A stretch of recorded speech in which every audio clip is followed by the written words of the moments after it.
घसीटा मंगता मंगता बहुत ना होंगे मंगता बड़े बहुत ज्यादा ढेरू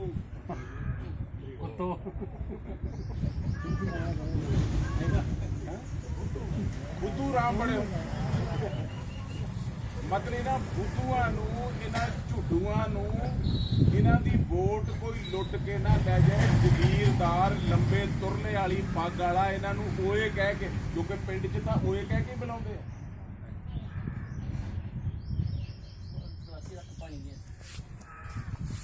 बई किते इन्हां नूं चपेड़ मार के डरा के इन्हां दी उंगली अपने हक च ना कर लवे तां अंबेडकर उस लट्ठे दे नाल पुलिस भी भेजदा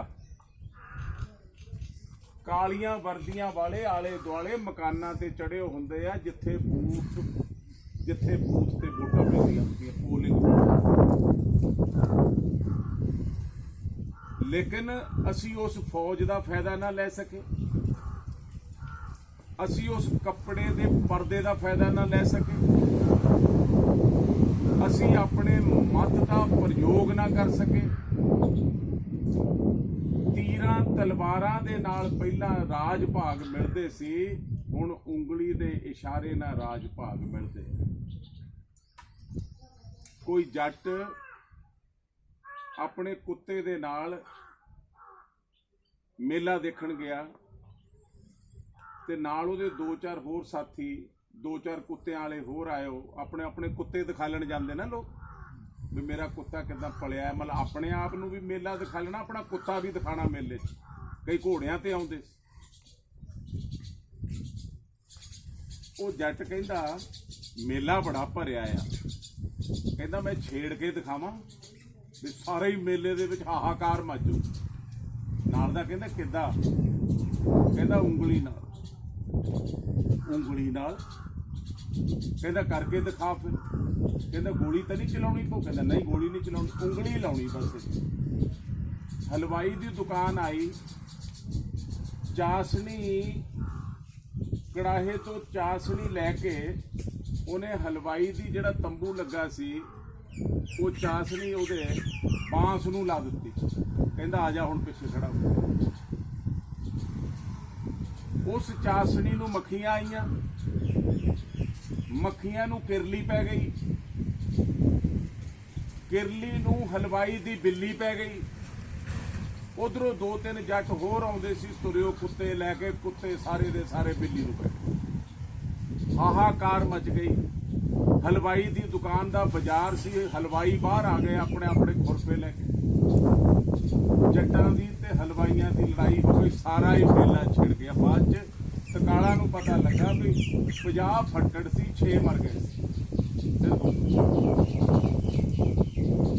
और असी 74 सालां तो पहला तो बैलेट पेपर आउंदा सी एक छोटी जी मोहर चक के अपने निशान ते लाउणी सी साडा निशान ही कोई असीं ना कांग्रेस के निशान ते लाते सी जां बीजेपी के निशान ते लाते सी और जां किसी होर पार्टी के निशान ते लाते साडा तां निशान ही कोई नहीं जिहड़ी कांग्रेस पार्टी वो भी मनुवादियां दी जिहड़ी बीजेपी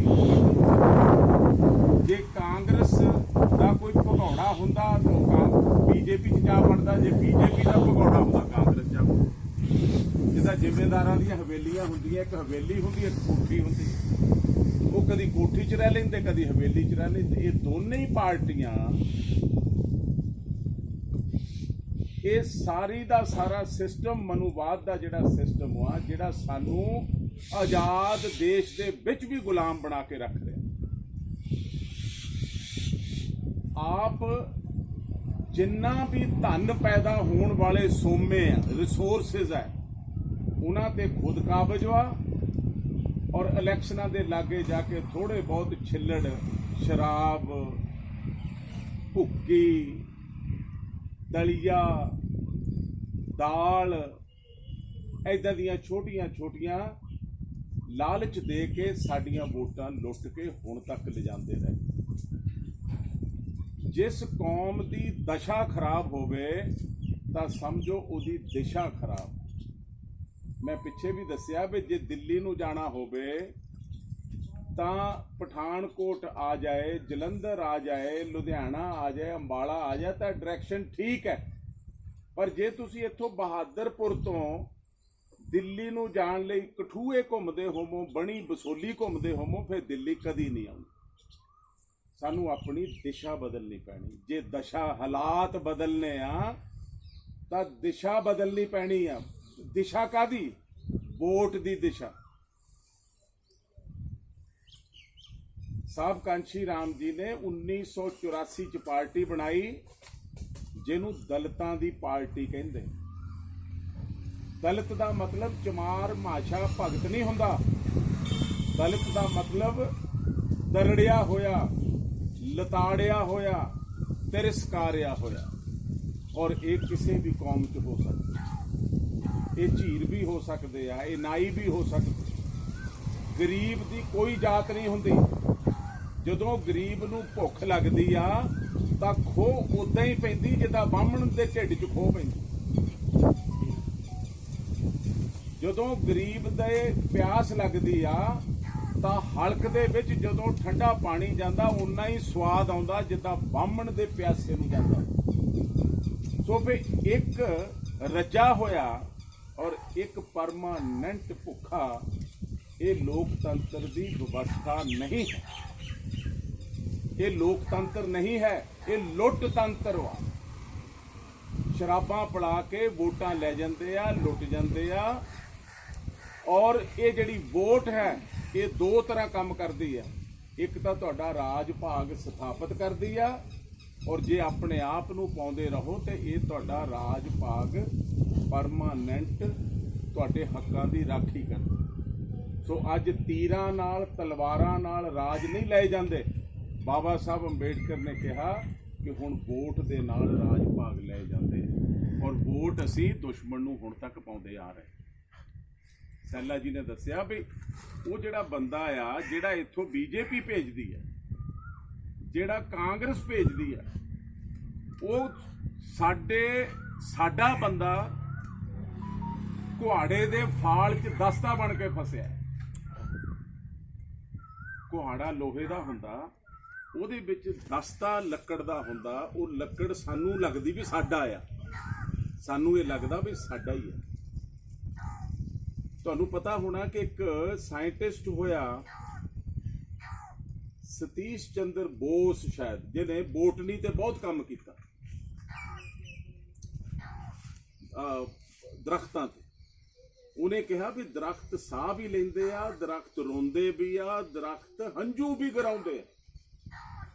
ਇਹ ਅਲੱਗ ਗੱਲ ਹੈ ਕਿ ਸਾਨੂੰ ਇਹਨਾਂ ਦੀ ਰੋਣਾ ਸੁਣਦਾ ਨਹੀਂ ਸੀ। ਔਰ ਉਹਨੇ ਇੱਕ ਪ੍ਰਯੋਗ ਕੀਤਾ ਕਲਕੱਤੇ ਦਾ ਸੀ। ਉਹਨੇ ਪ੍ਰਯੋਗ ਕੀਤਾ, ਇੱਕ ਬੰਦੇ ਨੂੰ ਕਿਹਾ ਵੀ ਕੁਹਾੜਾ ਲੈ ਕੇ, ਗੱਡਾ ਲੈ ਕੇ ਫਲਾਣੇ ਜੰਗਲ 'ਚ ਜਾਣਾ, ਔਰ ਇਸ ਜੰਗਲ ਦੇ ਵਿੱਚ ਕੋਈ ਇੱਕ ਤੂੰ ਤਾੜਨਾ, ਇੱਕ ਦਰਖਤ ਤਾੜਨਾ, ਫਿਰ ਉਹਨੂੰ ਹੀ ਵੱਢਣਾ। ਸਾਰਿਆਂ ਦਰਖਤਾਂ ਦੀ ਜਿਹੜੀ ਗੱਭੇ ਨਾੜ ਹੁੰਦੀ ਆ ਉਹਦੇ ਨਾਲ ਇੱਕ ਮੋਨੋਗ੍ਰਾਫ ਲਾ ਦਿੱਤੇ ਗਏ, ਜਿੱਦਾਂ ECG ਵਾਲੇ ਸੀ। ECG ਹੁੰਦੀ ਨਾ ਜਿੱਦਾਂ, ਏਦਾਂ ਲਾ ਦਿੱਤੇ ਗਏ।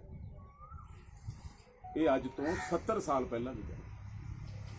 ਔਰ ਲਾਏ ਗਏ, ਲੱਕੜਹਾਰਾ ਆਇਆ ਗੱਡਾ ਲੈ ਕੇ, ਸਾਰੇ ਗ੍ਰਾਫ ਚੱਲ ਰਹੇ ਆ। ਉਹਨੇ ਇੱਕ ਖਾਸ ਦਰਖਤ ਨੂੰ ਸੇਧ ਕਰ ਲਈ ਵੀ ਇਹਨੂੰ ਵੱਢਣਾ।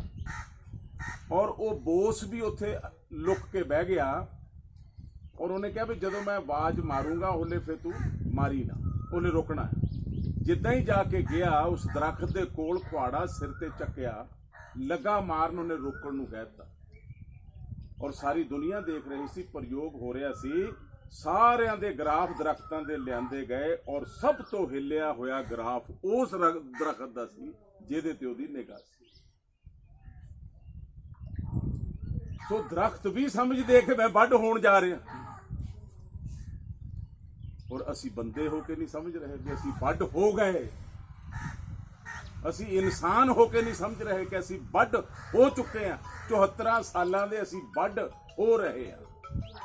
ਤਦੇ ਤਾਂ ਸਾਡੇ ਕੋਲ ਪੈਟਰੋਲ ਪੰਪ ਹੈ ਨਹੀਂ, ਕਦੇ ਕੋ ਸਾਡੇ ਕੋਲ ਜ਼ਮੀਨਾਂ ਹੈ ਨਹੀਂ, ਜਾਇਦਾਦਾਂ ਹੈ ਨਹੀਂ, ਮੁਰੱਬੇ ਹੈ ਨਹੀਂ, ਰਾਈਸ ਸ਼ੈਲਰ ਹੈ ਨਹੀਂ, ਹੋਟਲ ਹੈ ਨਹੀਂ, ਹਵਾਈ ਜਹਾਜ਼ ਹੈ ਨਹੀਂ, ਹੈਲੀਕਾਪਟਰ ਹੈ ਨਹੀਂ, ਅਸੀਂ ਕਿਤੇ ਵੀ ਠੇਕੇ ਪੱਠੇ ਡੀਪੂ ਕੁਝ ਵੀ ਤਾਂ ਹੈ ਨਹੀਂ।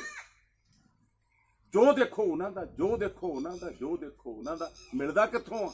ਸਰਕਾਰ ਬਣਾ ਕੇ। ਸਰਕਾਰ ਕਾਹਦੇ ਨਾਲ ਬਣਦੀ? ਵੋਟ ਨਾਲ। ਵੋਟਾਂ ਜ਼ਿਆਦਾ ਕਿਹਨਾਂ ਕੋਲ? ਸਾਡੇ ਕੋਲ। ਇਹਦਾ ਮਤਲਬ ਅਸੀਂ ਕਿਤੇ ਵਰਤ ਹੋ ਰਹੇ ਹਾਂ, ਚਾਹੇ ਉਹ ਸਾਨੂੰ ਪਾਪਾ ਜੀ